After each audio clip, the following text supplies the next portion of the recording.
Excelsior, true believers! You are about to embark upon a journey, a trip to the 70s and 80s when mighty Marvel Comics ruled over all. The Defenders, Doctor Strange, the Champions, Deathlock, the Submariner, the Incredible Hulk, Killraven, the Son of Satan, the Macabre Man-Thing, and all your other Bronze Age favorites every week appearing on Defenders Dialogue. Now here are your guides, Christopher Golden and Brian Keene. Excelsior, true believers. Excelsior indeed, and welcome back once again to Defenders Dialogue. I'm Brian Keene. I'm Christopher Golden, and Brian, episode 149. Only That's three to right. go after this one. Yeah, 3 episodes left. One of those episodes will be a final roundtable with longtime guests Thomas Nagowski, Scott Edelman, Cullen Bunn, and J.M. DeMatteis, and we may have a special 5th surprise guest on that panel. Excellent. I don't want to put him on the spot because he's been undergoing some things here lately, but yeah, we may bring a 5th person in, and then of course the other 2 episodes will be one of your final picks and one of my final picks, and we'll reveal at least one of those at the end of this episode. But today, Chris, yes, we're talking about Marvel's Monster of Frankenstein issue 11, and thank you for picking this issue. Yeah, you nailed it. You nailed it, brother. You know, look, so in this, they started out calling it the Frankenstein Monster, and then called it Monster of Frankenstein. Am I right about that? I think it's the other way around. Other way around? Okay. Yeah. I think this issue is the first issue where it became the Frankenstein Monster. It started as the Monster of Frankenstein and then became the Frankenstein Monster. I got to tell you, man. So backing up for a second.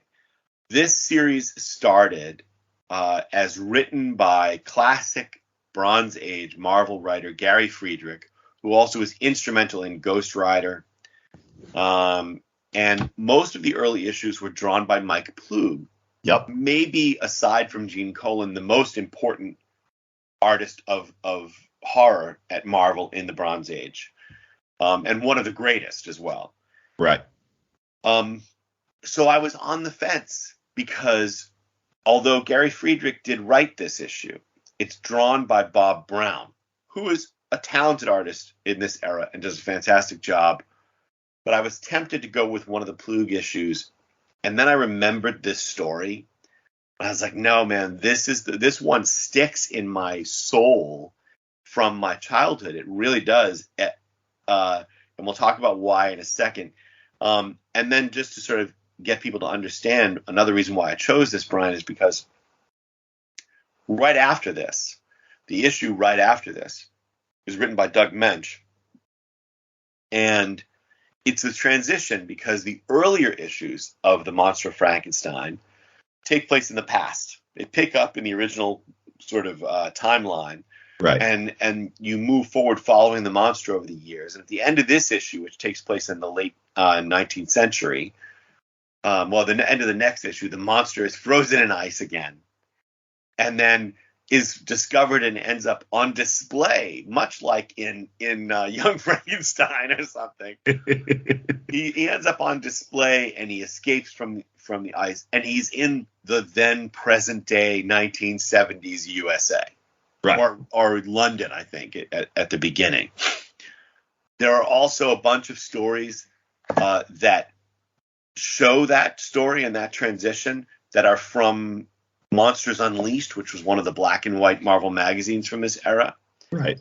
But this issue, the Frankenstein Monster, number 11, is before all of that and is one of the most beautiful stories ever told in Marvel Comics. Oh, it's fantastic. And, we've talked on the show before.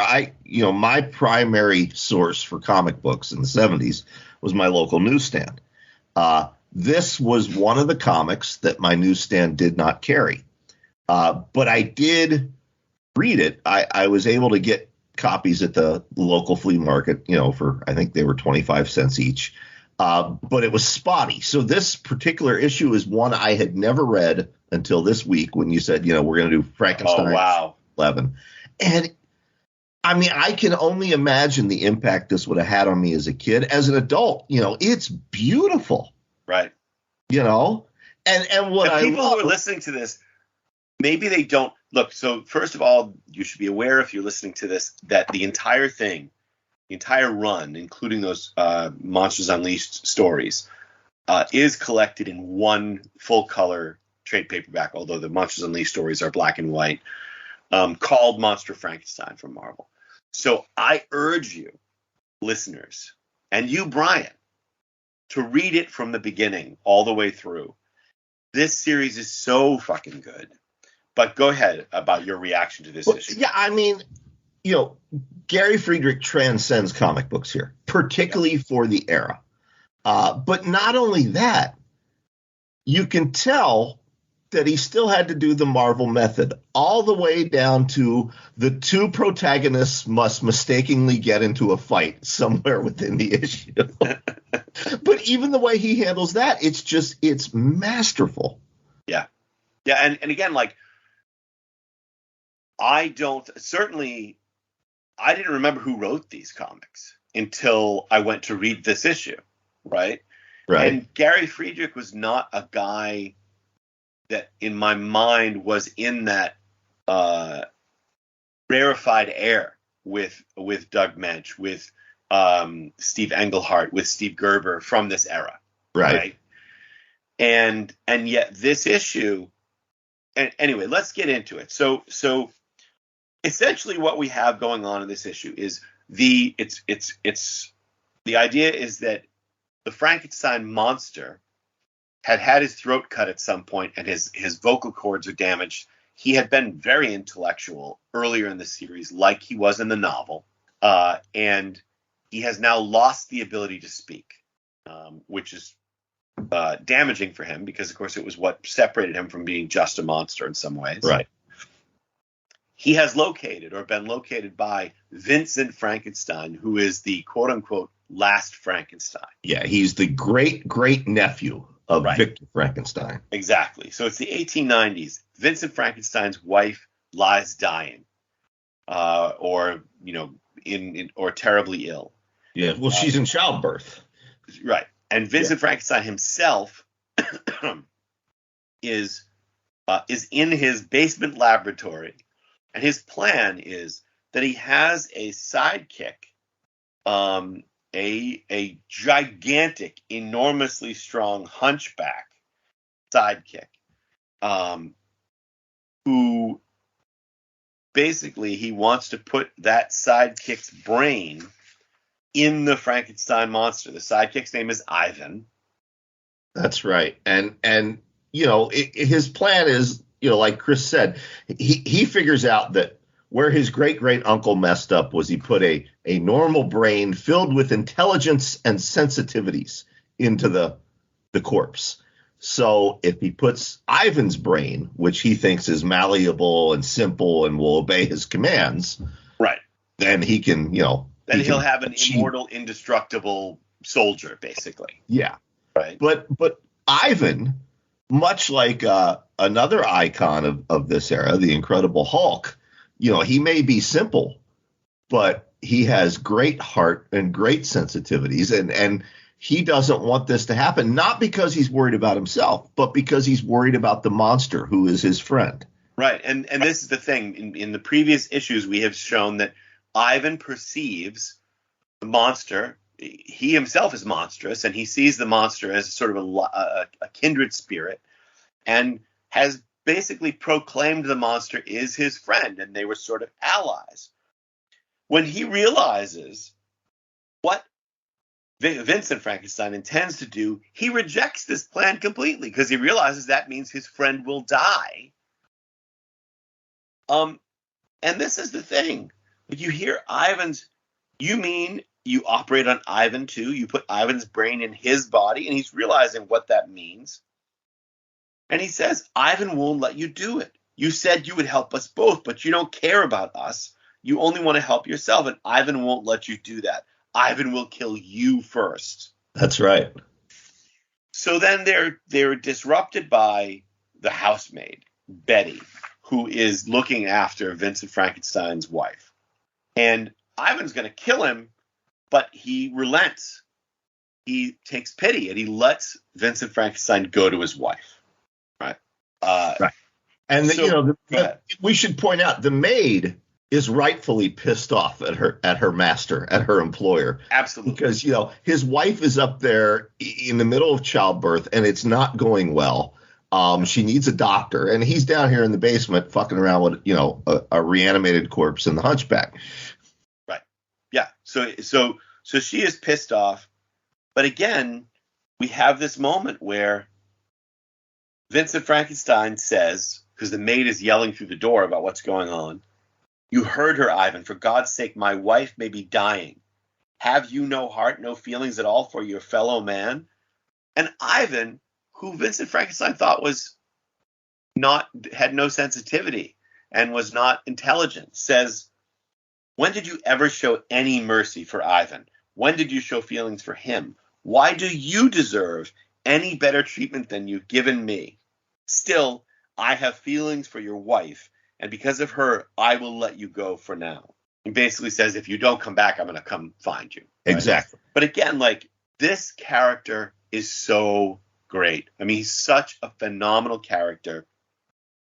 Vincent Frankenstein goes to his wife. Ivan wants to free his friend, the Frankenstein monster, and he takes a knife to cut the bonds holding the monster to the table. But unfortunately, Brian, what happens? Well, unfortunately, in the true Bronze Age Marvel tradition, the monster wakes up, sees the knife, and mistakenly thinks that Ivan is about to attack him, and then they fight for a couple pages. Yeah.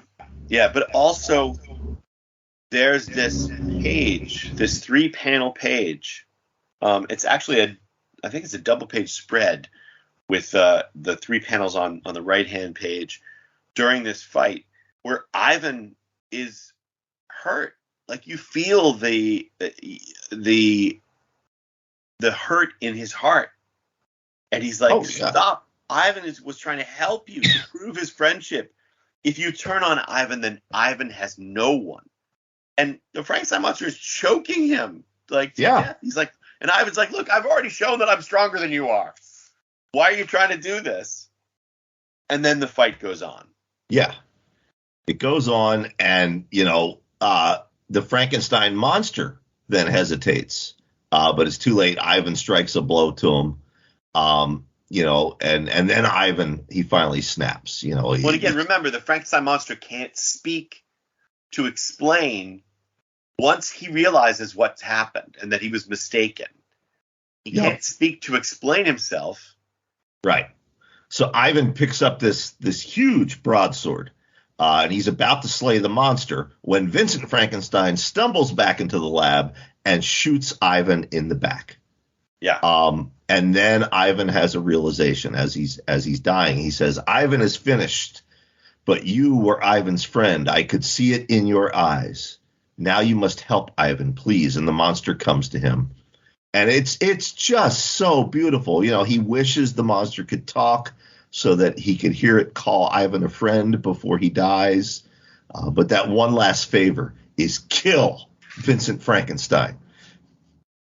Yeah. Yeah. And again, that moment is this character who has no history in the Marvel Universe other than the couple of issues prior to this is one of the most impactful moments that I remember reading in the Bronze Age. Yeah. It just really works. So good for Gary Friedrich. I mean, and again, the combo and Bob Brown. I mean, they really, really pull it off. It's a great moment. Yeah. So basically, the monster picks up the sword. He's going after Vincent Frankenstein, who's saying, "Hear me out. I beg you. You don't know what you're doing. I don't want to have to kill you." Vincent Frankenstein shoots him. He ends up shooting him a second time, and it looks like he's going to kill the monster. The monster's going to kill him. The monster collapses. Vincent Frankenstein thinks he's dead, and he thinks he's his plans are all ruined. He goes to open the door. The monster picks up the sword and hurls it, and we think for a moment maybe he's going to actually kill the retreating Vincent Frankenstein after all. But the door closes, the sword, sticks into the wood. But out in the hallway, a surprise, Brian. Yeah, and credit to Brown. I'm guessing this was done Marvel method because it was the 70s. The way he sets up this page, you from one panel to the next, you're so disappointed and dejected that the Frankenstein monster missed his chance to kill, this madman. And the very next panel, there's the maid, and she's got the drop on him with the gun. Yeah. So now Vincent Frankenstein's wife is dead. The maid is pissed. She was dedicated to her mistress, maybe a little bit more, depending on how you want to read the next bit. Right. And sorry, my phone started to ring. And the maid kills Vincent Frankenstein. She shoots him dead there in the hall because his wife Lenore is dead. And then the Frankenstein monster opens the door. He's crawling because he's been shot twice. Right. And he opens the door and he sees Vincent Frankenstein dead. He has missed his chance to take his vengeance on the last surviving Frankenstein. But he cries, because he's so distraught over this. And he decides he will leave this place even as his life fades and spills from the 2 bullet wounds rupturing his chest, and he will not stop until his last drop of blood has stained the ground. Yeah. And we go upstairs and we see the maid Betty with the corpse of Lenore. Betty says, and reading this in 2022, maybe there's real love here. I don't know. She says, I think there was. I know where you're going, and before you reveal it to the audience, I think. Yeah. Yeah. Sleep well, dear Lenore. Your pain and suffering are over, and I have done as I know you would have wished me to do. I love you in death as I loved you in life, and though you are gone, I will continue to do your bidding. At long last, this house is safe from the curse of Frankenstein, and so it shall remain. We see the monster outside staggering off, and inside, Betty, the maid, lifts up the baby, who you had given it away earlier on, but right. I didn't remember. I don't know that we knew that she was pregnant. But the baby, and Betty lifts her up, and she says she swears in her own life no one will ever discover that you are the last Frankenstein. Dun, dun, dun. Now, I'm curious. Do they come back to this plot line later on? Well, I don't remember if they come back to this plot line, but I did, Brian. Yeah. I did 2 issues of Spider-Man Unlimited. And I have to say that it was some of the most fun I've ever had. One of them featured was Spider-Man Unlimited number 20, which featured Lilith and Simon Garth and Hannibal King. And then Spider-Man Unlimited 21 is called Rampage of the Frankenstein Monster. Yep, I've actually got a couple panels from that in queue for the YouTube version of this episode, that folks can see it. Excellent. Yeah. So that's. I did come back to it. I love this story so much, and I did come back to it at that point. And there are lots of things I could have done in that issue if I'd had freedom, but I had fun anyway. I think we have found your Defenders issue number 33. We talked about, I read Gerber's Defenders issue number 33, and I knew right then, this is what I wanted to do for a living. I think this must have been it for you, right?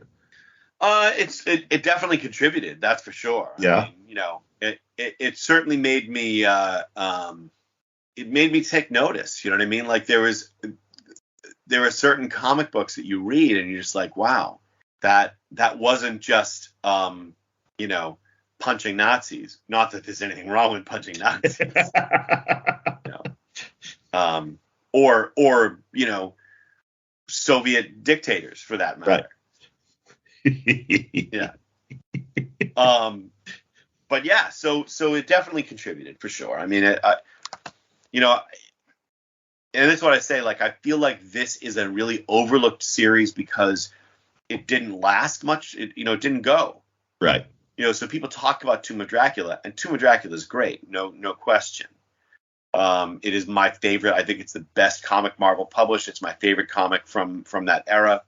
But that ran for 70 issues and a bunch of giant sizes and has lasted, Right. Whereas this is a mostly forgotten comic. Even Werewolf by Night was 40-something issues and the character lasted.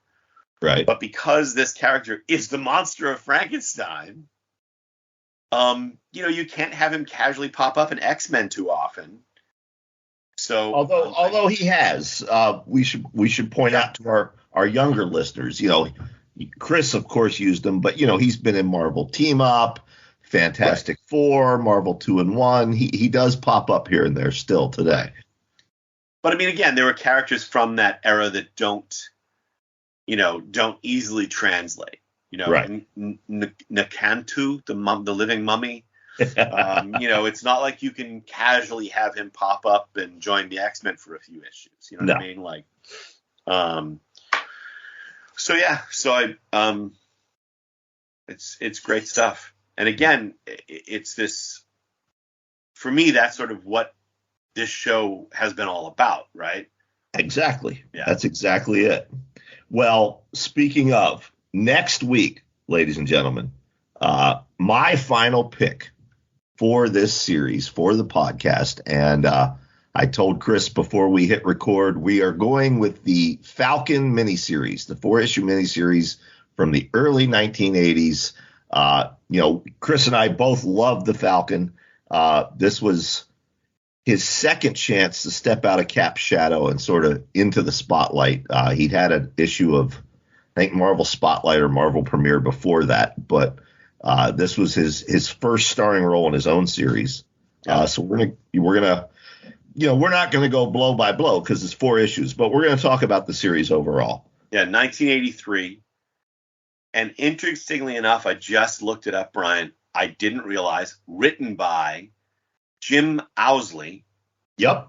Who later actually changed his name and is now better known as Christopher Priest. Exactly. Yep. And so Christopher Priest being one of the preeminent writers of color in the history of comics. Exactly. So we will do that next week. In the meantime, if you've enjoyed Defenders Dialogue, don't worry. There's still 3 episodes left, and don't worry, even after that, it will always exist. It's out there wherever you listen to podcasts, and it will always be available on YouTube. But if you would like to support the show, the best way you can do that is by supporting our engineer, Matt Wilderson. He's the guy that makes Chris and I sound good every week. Go to Amazon.com, type Matt Wilderson, Wildasin, in the search bar, and buy any one of his books. He's got 4 great short story collections out, a novel, all kinds of other stuff. So by supporting him, you are, in fact, supporting the show. Exactly. And we appreciate that. As much as Matt is rewarded every week by the dulcet tones of us, your hosts, never mind. You can imagine that he needs more reward than that. So yes, please support Matt. And Brian, I look forward to reading all 4 issues of the Falcon miniseries. And to that, my friend, I say, Excelsior. Excelsior indeed. We'll see you next week, true believers. Defenders Dialogue. You can listen to this episode and all previous episodes for free on Spotify, Apple Podcasts, Stitcher, YouTube, Google Play Music, and wherever else podcasts are available. Defenders Dialogue is written and produced by Brian Keene and Christopher Golden. Our theme music is by Xander Harris. Our engineer is Matt Wilderson. Check out his books on Amazon.com.